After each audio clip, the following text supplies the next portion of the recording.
अस्सलाम वालेकुम फ्रेंड, मैं हूं नाम और आप देख रहे हैं ट्रेड बेस यूट्यूब चैनल। आज में हम बात करेंगे जेएस कैश विड्रॉल चार्जेस के हवाले से कि जेएस कैश अकाउंट से पैसे निकालते वक्त जो हमसे फ़ीस काटी जाती है वो कितनी होती है, वो किस हिसाब से काटी जाती है। जिसमें तो अगर आप 1 से लेकर 200 रुपये निकालते हैं तो आपसे 7 रुपये काटे जाते हैं। इसके अलावा अगर आप अपने अकाउंट से 201 से लेकर 500 तक पैसे निकालते हैं तो आपसे 12 रुपये जो है वो काटे जाते हैं। अगर आप 501 से 1000 तक पैसे निकालते हैं तो आपसे 20 रुपये काटे जाते हैं। इस तरह अगर आप 1001 से लेकर 2500 तक पैसे निकालते हैं तो आपसे 40 रुपये काटे जाते हैं। अगर आप 2500 से लेकर 4000 तक पैसे निकालते हैं तो यहाँ पर आपसे काटे जाते हैं 70 रुपये। और इसके अलावा 4001 से लेकर 6000 रुपये निकालने पर आपसे 100 रुपये जो है वो काटे जाते हैं। 6001 से लेकर 8000 तक का जो फीस है वो है 130 रुपये।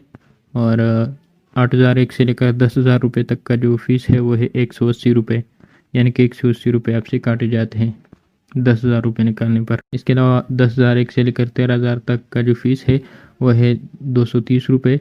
और 13,001 से लेकर 16,000 का जो टैक्स है वो है 280 रुपये। और 16,001 से लेकर 20,000 तक का जो फीस है वो है 330 रुपये।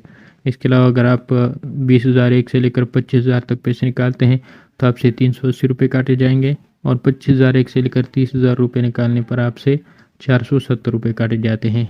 इसके अलावा 30,001 से लेकर 40,000 का जो टैक्स है वो है 560 रुपये। 40,001 से लेकर 50,000 का जो फीस है वो है 690 रुपये। तो अगर आप लोगों को इस तरह की वीडियो पसंद आती है तो आप इस यूट्यूब चैनल को सब्सक्राइब कीजिए, बेल बटन को भी दबा दीजिए ताकि हर वीडियो आसानी से हासिल कर सके। नेक्स्ट वीडियो में इंशाल्लाह किसी दूसरे टॉपिक पर मिलेंगे, तब तक के लिए फ़ी अमान अल्लाह।